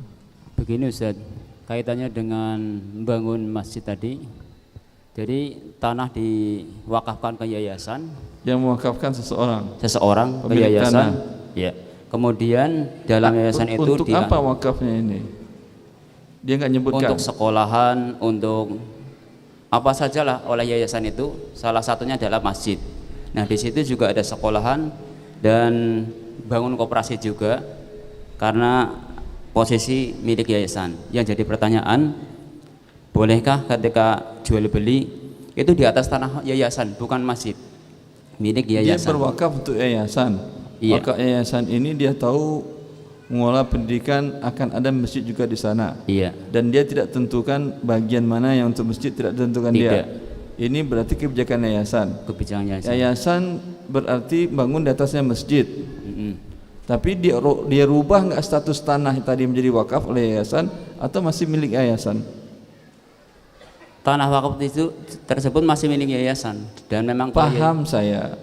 Saya lanjutkan lagi pertanyaan saya. Kan tadi yayasan membuat bagian dari tanah wakaf tadi sekian bagian, anggap umumnya 1/5 dari tanah wakaf tadi dia bikin masjid. Iya. Sekarang yayasan ini merubah status tanah ini menjadi status wakaf atau masih status milik yayasan? Yayasan. Masih yayasan, berarti suatu saat bisa dia rubah masjid itu menjadi ruang belajar, ruang kelas, kemudian ruang pertemuan dan segala macam, bisa berbayar juga untuk ruang pertemuan dan segala macam. Iya. Ya, ini bukan masjid namanya, tempat sholat namanya. Paham? Karena dia mewakafkan ke yayasan, kecuali dia wakafkan ke yayasan sebagai nazir, sebagai pengelola, tapi pengawas ini untuk masjid. Beda. Kalau dia wakafkan ke yayasan, terserah, pendidikan boleh, Anda bikin masjid sana boleh, terserah Anda. Sekarang terserah yayasan, dia hanya sedang membangun masjid saja atau memang dia yang untuk bagian petak yang ini dia sudah robah statusnya menjadi wakaf, bukan milik yayasan lagi, milik Allah. Pokoknya terserah yayasan lah itu. Iya, kalau memang sebegitu masih milik yayasan, ini belum masjid statusnya. Begitu. Tidak, ini nggak ada masalah, status nggak masjid kan nggak ada masalah. Boleh kan sholat 5 waktu di tempat selain masjid? Boleh atau tidak? Boleh. Boleh, bahkan di pasar pun kata Rasulullah SAW boleh. Tapi tidak ada i'tikaf di situ. Kalau duduk di sana ya sama dengan duduk di sini, sama dengan di gor pahalanya. Kalau ada kajian alhamdulillah, kalau tidak ada kajian tidak ada pahala i'tikaf. Namanya kemudian masjid tidak ada tahiyatul masjid. Paham? Yang ada tahiyatul gor. Jelas?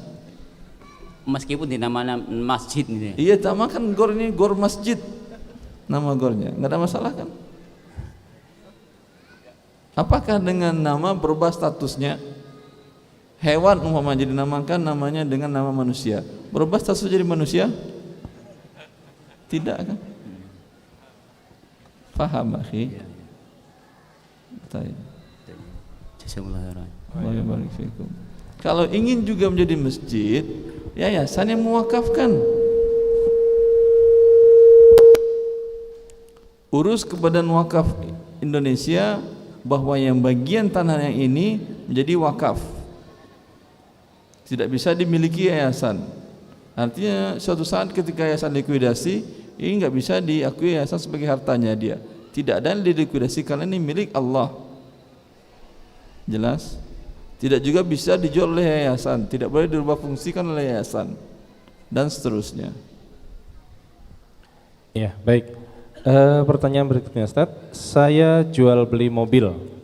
Terkadang saya menawarkan harga yang berbeda kepada orang yang berbeda.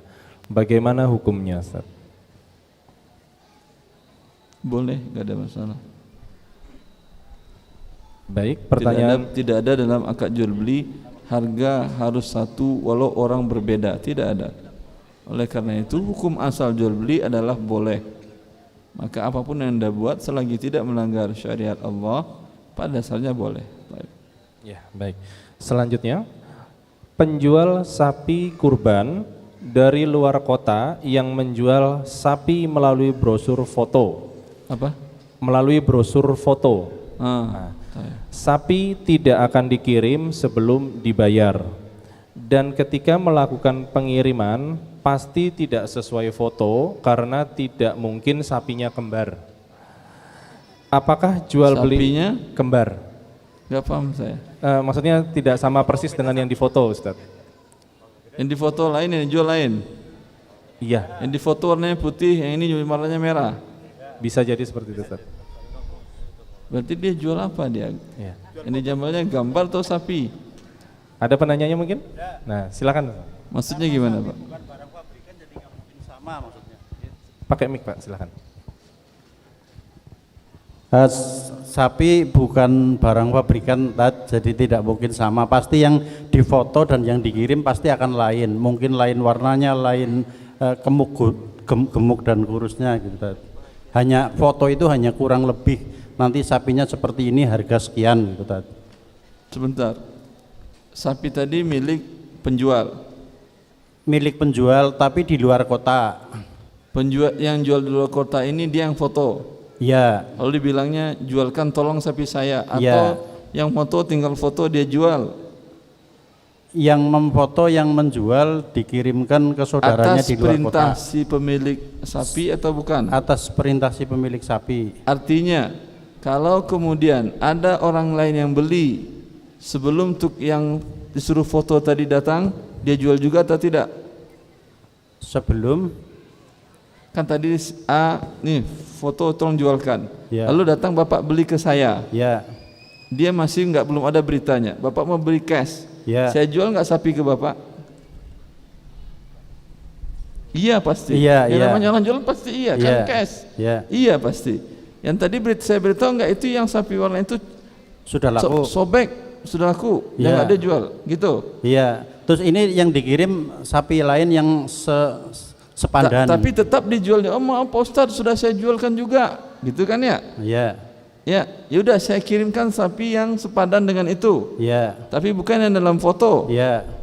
Ya, ini penipuan kan namanya. Dia lihat mau kalau orang nikah mau nggak seperti ini. Dalam foto warna putih, aslinya kok warnanya beda gitu. Itu kan manusia Ustadz, bukan sapi gitu.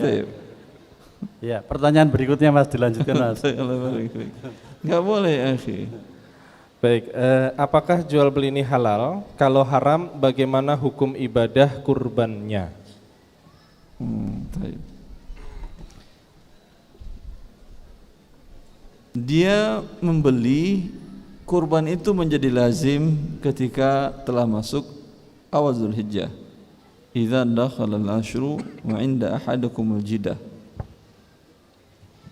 Bila masuk awal Zulhijjah, dibelinya sapinya, kemudian ditentukan ini sapi saya untuk kurban. Semenjak itu tidak boleh kecuali hanya untuk kurban, dan disunnahkan diberi tanda dengan besi panas, sehingga andai sapi pun hilang, semua orang tahu bahwa ini sapi kurban. Pada tanggal 10, 11, 12, 13 si pemiliknya belum datang juga, sembelih saja. Paham? Sembelih saja, kurban. Kalau bisa disimpan sepertiga dari dagingnya untuk si pemiliknya kapan datang. Paham antum itu? Taib. Yang si berkurban gak ada hubungan dengan jual beli ini. Allah barik fikum. Iya, pertanyaan berikutnya dari Berkoh, Mas Bayu. Praktek murabahah, bagaimanakah praktek murabahah yang sesuai syariah? Kemudian kalau belum sesuai syariah, apa yang harus diperbaiki? Ada penanyanya mungkin di sini, biar sudah jelas. Iya. Mic-nya minta tolong. Jadi bagaimanakah praktek murabahah yang bisa dikatakan syariah begitu, Ustaz? Mohon maaf, Assalamualaikum warahmatullahi wabarakatuh. Assalamualaikum warahmatullahi wabarakatuh. Pertanyaannya kan kita kan kalau beli rumah melalui KPR di Bank Syariah maka Bank akad Syariah. murabahah. Nah, Ada akad murabahah. akad murabahah, lalu ada akad wakalahnya. Kalau waktu itu kan kami melakukan pembelian rumah melalui Bank Syariah. Nah, seperti itu sudah sesuai syariah belum, Ustaz? Kalau Dia memang- kasihkan kepada Anda, dia serahkan kepada Anda rumah atau uang? uang ditransfer ke kami, langsung dipindahkan ke Iya, sebentar, sabar. Ya. Diserahkan kepada Anda uang, bukan rumah. Iya, betul. Taib. Pernah ada orang jual beli seperti ini? Anda beli beras dikasih uang sama pedagang? Belum. Tidak pernah pasti, bukan Ya. belum, memang nggak pernah. Orang beli beras pasti dikasih beras, hanya bank syariah saja yang Anda beli macam-macam tetap dikasih uang. Betul. Kemudian nanti uang dia minta bertambah dari uang yang dia serahkan. Betul. Berarti tidak ada jual beli barang di sini. Di sini yang ada hanya serahkan uang, bayar uang berlebih. Terlambat ada penalti, iya atau tidak? Penalti enggak. Terlambat bayar angsuran. Enggak kena sih. Bang apa ini? Ada ta'zir atau tidak? Saya belum pernah terlambat sih. Di akad perjanjian awal yang Anda tanda tanganin, ada atau tidak klausul? Oh, ada. Ada. Baik. Makanya saya tanyakan, Bang apa Anda? Kalau Ada. Bang Udin mungkin bisa itu. Baik. Bila ada ini perjanjian riba ya akhi, perjanjian pertambahan keterlambatan hutang. Yang di riba jahiliyah dinamakan anzirni azidka. Maka dari awal sudah riba, tukar uang dengan uang berlebih, terlambat ada pertambahan uang lagi, riba sama dengan riba jahiliyah. Jelas? Jelas. Solusinya dari awal yang halal, ketika Anda datang ke bank syariah, Pak, saya mau beli rumah tipe ini. Tempatnya di sana. Kata dia, buka rekening nanti kami kirim ke rekening Anda, kami wakilkan Anda beli. Enggak Pak, saya enggak mau. Saya mau beli rumah, bukan mau pinjam uang. Kalau pinjam uang enggak boleh bayar berlebih. Bapak haram terima uang berlebih dari saya. Bapak pemakan riba, saya memberikan makan riba. Kita sama-sama dikutuk dan kita tidak mau. Apalagi pakai nama syariah. Jelas? Terus bagaimana? Yaudah Bapak beli dulu rumah itu. Setelah Bapak beli sama seperti yang tadi, Pekalongan Purwokerto tadi. Paham? Setelah Bapak beli, baru saya datang beli dan saya bayar DP. Ya, kalau bahkan di awal pertemuan datang Anda pesan minta dia DP sudah. Kalau minta DP itu kan bagian dari pembayaran. Sudah ada akad jual beli, padahal dia belum memiliki barang. Berarti dia menjual barang belum dimilikinya. Enggak ada DP-DP-an Pak. Nanti betul saya akan bayar DP. Dia takut Anda enggak jadi, ya atau tidak? Dia enggak berani risiko tapi mau jualan. Enggak boleh seperti ini. Ingin dapat untung juga. Para pedagang kan biasanya berani. Pak, Anda pesan sekian. Nanti dia berani beli. Anda enggak jadi beli, enggak ada masalah. Nanti ada lagi orang yang beli yang lain. Jelas? Ini pertama. Saya hanya terima barang, bukan uang. Setelah dia beli dihubungin Anda datang. Kalau Anda memang berminat, Anda jadi beli. Enggak berminat, apa boleh buat? Karena dari awal tidak ada boleh ada ikatan jual beli. Paham? Setelah itu dia akan mengatakan kami beli umpamanya 200 juta. Kamu mau bayar berapa lama? Sekian temponya, tenornya. Ya udah, kalau gitu kami jual kepada Anda. Tadi berapa belinya? Banyak 200. 200. Saya jual kepada Anda 300 juta. Selama 5 tahun pelunasan. Dengan angsuran sekian. Baik. Terlambat gimana Pak? Oh enggak ada denda, enggak ada pertambahan. Terus lalu bagaimana dia mengamankan haknya dia? Nanti kalau enggak ada denda kan Anda terlambat terus kan ya? Iya. Kebanyakan manusia mau seperti itu.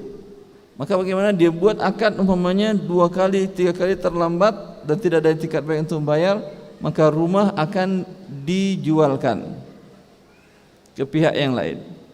Lalu diambil hutangnya dia, Anda sudah membayar umpamanya 100 juta, hutang tinggal 200. Terjual rumah maunya karena naik harga rumah 400. Dia ambil uangnya berapa lagi? Tadi rumah harga 300 kan, dia sudah 100. Dia ambil 200 lagi, 200 dikembalikan kepada Anda. Ya atau tidak? Untung Anda. Untung atau tidak? Untung. Dapat tadi bayar 100 dengan dapat 200 sudah pakai rumah 1 tahun. Untung apa tidak namanya? Untung. Jelas? Ini yang syar'i. Adakah ini di alam nyata? ada. Nggak tahu saya, mungkin ada. Kalau nggak ada minta. Kan dia mengaku syariah. Pak, ini yang syariah. Ada, sebetulnya ada, cuman saya nggak mau iklan saja. Ada sebetulnya salah satu bank syariah yang mau sistem seperti ini. Kalau ada bank Anda ingin bank syariah yang lain, paksa dia sistem seperti itu. Yang penting Anda ngerti atau tidak syariat. Karena kalau Anda ngerti syariat, mereka siap. Jelas? Saya ingatkan, ini majelis taklim bukan makom taklim. Iya. Silakan. Kami masih menyediakan tempat di tribun. Insya Allah di tribun juga sudah kita sediakan pengeras kursi suaranya. banyak, kasihan kursi gak dipakai. Ntar kita dihisap. Udah Mohon disewa, maaf, gak dipakai. mohon maaf Ustaz. Walaupun si bank syariah itu memberikan akad wakalah pada si peminjam sama aja Ustaz berarti itu. Sama saja. Akad wakalah ini main-main namanya ya akhi. Pernahkah Anda datang ke tukang toko beras, toko baju, beli baju dalam jumlah 500 juta, diwakilkan kepada Anda beli? Pak, ini uang tolong belikan di sana, nanti bayar kepada saya. Pernah begitu untuk orang jualan? Enggak pernah ya, hanya Anda dijual di perdagangan bank syariah saja ada seperti itu. Ini bukan uruf dari para pedagang. Iya, baik. Sudah, iya. Iya, gimana? Sebentar. Masalah kasus pembelian rumah yang nyambung baru saja disampaikan. Tadi kan kasus jangka waktu pelunasan 5 tahun tadi Ustaz, misalnya, itu permisalan. Kemudian baru angsuran 1 tahun dia berhenti. Apakah dari pihak bank atau yang memberi pinjaman, yang menjual itu berhak untuk menjual? Padahal jangka waktu pelunasan itu masih 4 tahun lagi Ustaz. Yang mana yang berhak? 3 kali enggak bayar, Iya. terlambat angsurannya dijualkan, dibuat kesepakatan dari awal seperti itu. Boleh seperti itu? Ya boleh, karena gimana uang saya keluar? Tidak harus menunggu selesai 5 tahun baru diperoleh. Selesai 5 tahun, kapan ente bayar uang saya? Kapan lakunya lagi? Iya, baik. Berikutnya seperti ini pertanyaan tentang riba. Silakan. Iya. Baik, bismillah. Ada ex karyawan bank dan mendapat uang pesangon, dan uang pesangon itu untuk modal berdagang. Apakah hukumnya hasil dagang tersebut? Jazakallah khair Ustaz. Ex karyawan bank, ini dia ex ini bertobat atau dia di PHK? Ada yang bertanya seperti ini? Jangan. Oh, jangan. Kasihan nanti. Kalau dia ex itu karena bertobat kepada Allah Azza wa Jalla dan resign. Pertanyaannya, uang yang selama ini pesangon yang didapatkan, aset yang dibeli selama ini dari kerja di tempat riba ini halalkah atau tidak? Sama kaedahnya dengan tadi, diberikan seluruhnya kepada fakir miskin. Tapi kita lihat, kalau seluruh 100% dari hasilnya ini, baik gajinya, yang asetnya, uangnya yang dari harta riba tadi, atau pensiunannya pasti dari pensiunan pekerjaan riba tadi, kalau dikeluarkan semuanya, dia tidak punya harta yang halal secuil pun juga. Berarti dia fakir miskin atau tidak? Iya. Baik. Daripada fakir miskin yang lain, dia juga penting ini, butuh dari tangan dia. Dia boleh mengambil untuk kebutuhan pokoknya selama 1 tahun. Karena hitungan seorang fakir miskin itu 1 tahun. Bila memberikan zakat yang dihitung setahun kebutuhan orang, bukan kebutuhan sehari. Ya, karena zakat kan per tahun. Maka begitu cara menghitung status orang miskin. Hitung kebutuhan pokoknya selama 1 tahun. Andai rumah yang sekarang dibelinya itu satu-satunya, enggak ada rumah yang lain, dan rumah ini pantas enggak terlalu besar. Artinya dia umpamanya dia dengan istrinya 1, anak 3, laki perempuan, ya cukup, berarti bagi dia rumah minimal 3 kamar. Rumahnya emang sekarang yang Anda miliki 3 kamar tidur, enggak perlu ini dijual. Kalau rumah yang dimilikinya sekarang 5 kamar tidur, dijual diganti dengan rumah yang 3 kamar tidur. Kalau anak-anaknya sudah pada dewasa, punya rumah masing-masing, cuman butuh dia 1 kamar, jual kamarnya sekarang 3, jual rumah 3 kamar ini, beli dengan rumah 1 kamar tidur. Ini kebutuhan minimal. Selisih uang penjualannya berikan kepada fakir miskin yang lain. Karena sekarang statusnya bukan miskin lagi. Paham? Dari uang rupiah ini aset. Begitu juga kendaraan, lihat. Ini dari rupiah yang dia kumpulkan, hitung kebutuhan pokok setahunnya dia berdua untuk makan, minum, transportasi dan lain-lain, kebutuhan kesehariannya. Dihitung per hari umpamanya kebutuhannya berdua adalah 100.000. Berarti sebulan 3 juta. Setahun 3 juta kali 12 36 juta. 36 juta kebutuhannya setahun. Ini pesangon dan gaji tadi semuanya berapa? Ada umpamanya 100. Yang 36 juta halal, sisanya berikan kepada fakir miskin yang lain. Dari 36 juta ini bisa dia putarkan untuk modal? Bisa atau tidak? Bisa. Dari sini halal dia putarkan, bila berkembang membesar halal semuanya sudah. Jelas ini? Iya, baik. Berikutnya, Assalamualaikum Ustadz. Assalamualaikum warahmatullahi wabarakatuh. Saya Agus dari Batang, Jawa Tengah. Saya terjerat riba KPR selama lebih kurang 4 tahun. Alhamdulillah baru tahun kemarin sudah lunas KPR saya, padahal saya pakai bank syariah. Bagaimana dengan dosa saya yang telah melakukan riba tersebut? Dosa pemberi makan riba, dia rugi 2 kali. Uangnya keluar untuk memberikan makan riba kepada si pemakan riba, itu lembaga yang dia berikan akad ribanya pada uangnya pada dia untuk makan riba, maka pertaubatannya enggak perlu keluar uang lagi. Pertaubatannya cukup dengan bertobat kepada Allah Azza wa Jalla saja. Karena Allah katakan fa in tubtum falakum ru'usu amwalikum. Jika kalian bertobat, untuk kalian pokok uang kalian. Sekarang dia dari awal semua pokok uang dia berikan. Yang harus mengeluarkan uang dalam bertaubat dari riba adalah si pemberi, yang si pemakan riba. A memberikan pinjaman kepada B, C, D, E, F, G dan selanjutnya pinjaman bertambah 10% terus setiap 1 bulan pembayaran. Dapat dari 10% ini terkumpul uangnya umpamanya 100 juta. Ya. Tahun depan tahu dia itu haram dan riba dan ingin bertobat.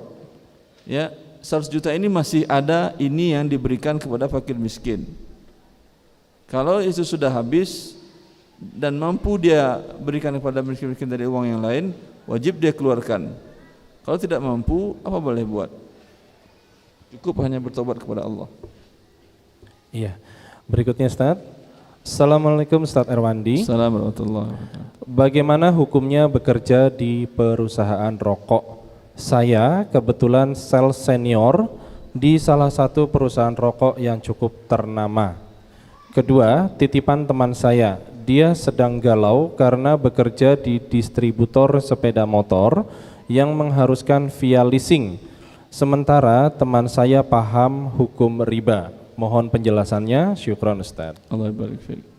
Yang Anda dulu baru nanti temannya. Ya akhi, para ulama dunia sepakat, dan jangankan para ulama, para dokter dunia sepakat bahwa rokok membunuhmu. Ya atau tidak? Tidak ada lagi menyebabkan impotensi segala macam, enggak ada lagi.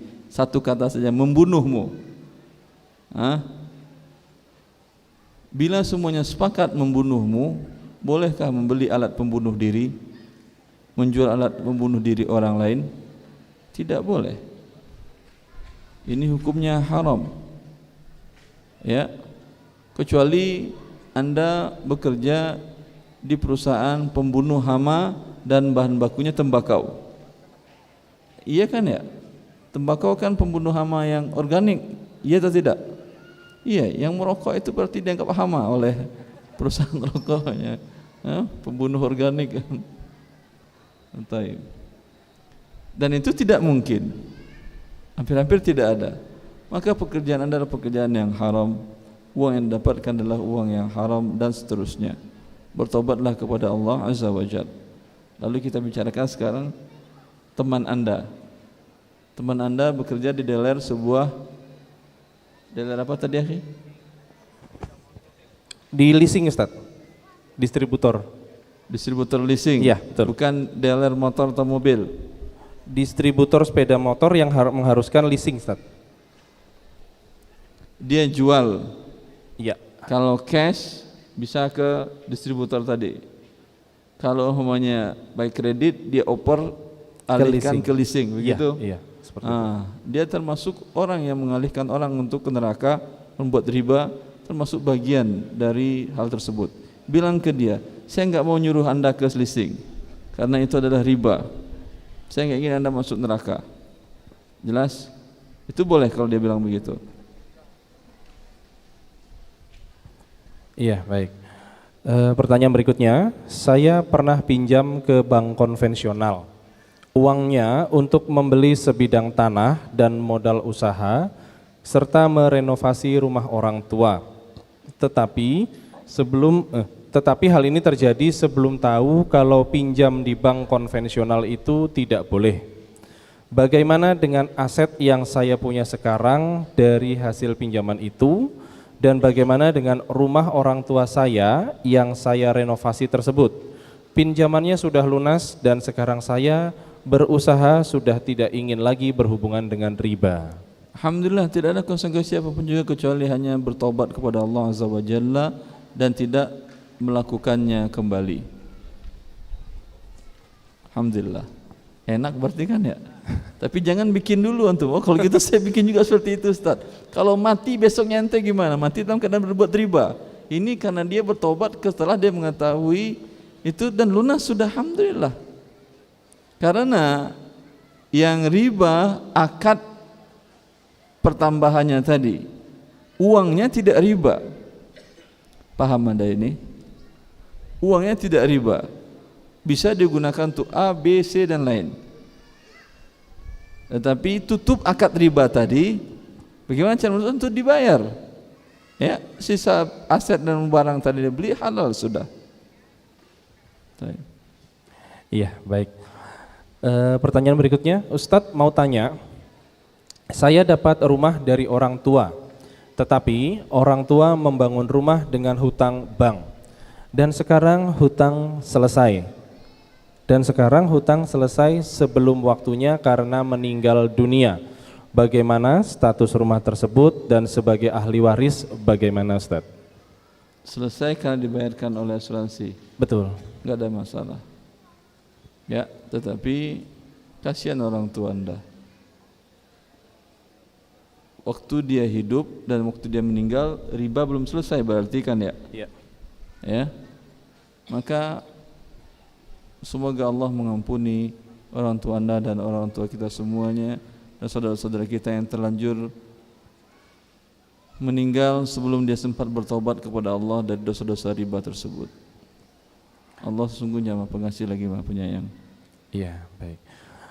Pertanyaan selanjutnya, teman saya berprofesi sebagai tukang servis elektronik dan AC. Bagaimana hukumnya apabila mendapat panggilan servis atau membersihkan AC di kantor riba seperti bank, pegadaian, koperasi atau di kafe? Masya Allah, kasihan. Yang manggilan itu semua yang enggak benar aja, Taib. Enggak ada gitu yang masjid manggilan itu, Taib. Ya, akhi. Mungkin dah katakan ini kan enggak ada hubungan dengan akad ribanya, Ustaz. Kalau AC-nya panas atau bau, mau enggak nasabah buat akad riba di sana? Enggak. Hah? Mau atau tidak? Pasti tidak mau. Jadi tidak ada yang ringan dalam permasalahan hubungan dengan lembaga-lembaga riba tersebut. Berarti dengan Anda perbaiki AC-nya dingin dan nyaman, mereka membuat akad riba di tempat itu. Gara-gara Anda ribanya mantap. Innalillah. Baik, pertanyaan ini datang dari pemirsa Ahsan TV secara offline dari Emil di Bogor. Ustadz, saya ingin menjual rumah untuk berhenti dari sistem riba, tetapi angsuran KPR-nya masih jauh atau lama. Mohon solusi terbaik dari Ustadz agar saya bisa lepas dari masalah riba dalam kehidupan saya ini. Bila Anda telah merasakan panasnya riba dan sengsaranya melakukan dosa maksiat riba kepada Allah Azza wa Jal, minta kepada yang memiliki langit dan bumi ini untuk membebaskan anda dari kesulitan ini.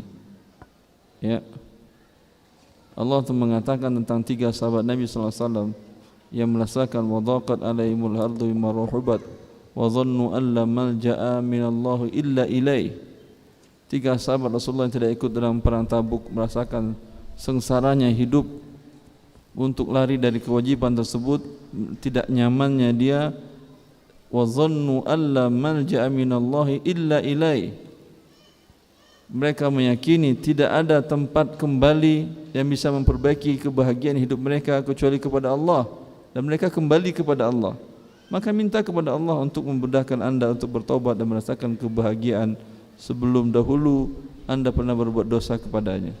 Bagi Allah sangat mudah bila mengetahui seorang hambanya benar-benar serius bertaubat kepadanya, jujur untuk bertaubat kepadanya dan kembali kepada Allah Azza wa Jalla. Bukankah Allah telah mengatakan, "Wa ma taqarraba ilayya 'abdi," dalam hadis qudsinya, "Wa ma taqarraba ilayya 'abdi shibran illa taqarrabtu ilayhi ba'an. Wa man taqarraba ilayya ba'an taqarrabtu ilayhi, wa man taqarraba ilayya dhira'an taqarrabtu ilayhi ba'a. Wa man atani harwala ataituhu yamshi. Wa man atani yamshi ataituhu harwala." Kata Allah Azza wa Jalla, tidaklah seorang hamba yang ingin kembali kepada aku, kata Allah, mendekatkan diri kepada aku, bertaubat dan kembali kepada aku dan kepada syariatku, sejengkal melainkan aku datangi dia satu hasta. Dan siapa yang mendatangiku satu hasta, aku datangi dia satu depa. Siapa yang datang kepadaku dengan berjalan, aku datangi dia dengan berlari, kata Allah. Maka Allah sangat menyambut orang-orang yang ingin datang menghadapkan diri dan menyerahkan diri kepadanya. Hanya kepada Allah yang bisa memberikan solusi. Taib. Iya. Berikutnya terkait dengan asuransi, Ustaz. Assalamualaikum. Assalamualaikum warahmatullahi. Ikut asuransi pendidikan 16 tahun dan ini sudah mau selesai dan keluar uangnya. Bagaimana hukumnya dengan uangnya? Lebih baik digunakan untuk apa? Jazakallahu khairan. Asuransi pendidikan yang dibayar preminya berapa? Yang diterima berapa? Pasti berlebih, ya atau tidak? Sebesar uang premi adalah uang anda, halal anda gunakan untuk apapun juga. Selisih antara premi dengan uang yang anda dapatkan, ini adalah uang yang tidak halal. Maka berikan kepada fakir miskin. Wallahu ta'ala alam. Iya, baik. Terkait dengan BMT, Ustaz. Ketika kita mendirikan BMT, berapa ideal pembagian bagi hasil untuk anggota atau pendiri, investor dan penabung? Nanti insya Allah ada pembahasan khusus, ada pembahasan khusus dengan Pak Swidi. Dia staf saya di ETA, Erwan Intermediate Associates. Ya, insya Allah beliau nanti insya Allah akan bahas. Baik. Berikutnya terkait dengan arisan. Assalamualaikum Ustaz. Assalamualaikum warahmatullahi wabarakatuh. Bolehkah mengikuti arisan motor? Setiap bulan semua anggota setor 250.000. Setelah itu yang dapat dilakukan secara lelang. Siapa yang berani lelang terbesar, dia yang mendapat motor. Pengelola arisan mengambil 2,5% dari nilai motor untuk administrasi. Dia ikut juga dalam arisan atau tidak pengelola? Barangkali penanya? Kalau dia ikut tidak boleh, kalau dia tidak ikut enggak ada masalah. Tapi kemudian sekarang jual beli motor. Ini tadi masing-masing membayar berapa? 250.000. 250.000. Iya. Apakah setiap tahun sama harga motor? Tidak. Hah? Beda. Berarti tahun ini, bulan ini 250.000, mungkin tahun depan berapa dia bayar? 300-an. Mungkin 300. 250 walaupun harga motor naik, nanti dapat cuman yang tahun kelima cuma dapat ban, enggak apa-apa. Iya atau tidak? Iya. Orangnya kan segitu-segitu aja. Paham Anda saya maksud? Ketika naik tentu iurannya akan naik. Iya atau tidak? Iya. Realnya bagaimana? Mana yang bertanya? Saya nggak masuk akal, tetap segitu sampai 5 tahun nggak masuk akal. Tapi akal beliau mungkin masuk, silakan.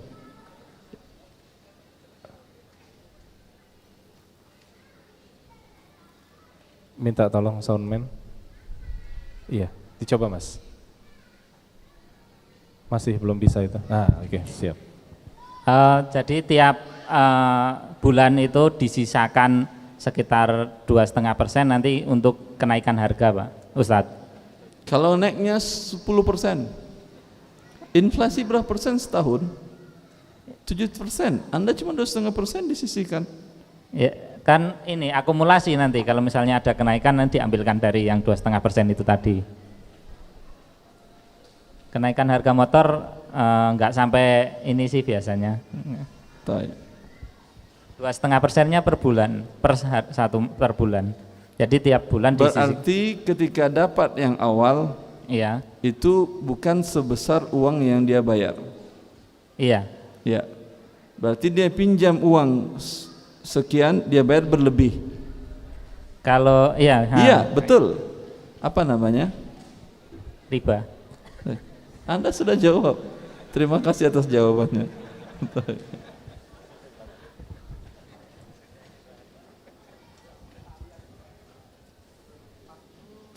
Iya, baik. Sepertinya satu pertanyaan terakhir, karena insya Allah pada asar nanti akan kita fokuskan kepada pembahasan mengenai riba, masih bersama Ustadz Irwandi juga dengan judul Waspada Riba. Baik, untuk pertanyaan terakhir yang akan saya bacakan adalah masih terkait arisan. Ustadz, bagaimana hukum arisan? Ustadz, bagaimana hukum arisan uang walaupun tanpa potongan dari pemenang? Pertanyaan ini datang dari Banjarnegara, Ustadz. Akad arisan pinjam meminjam, yang dapat statusnya meminjam kepada yang belum dapat.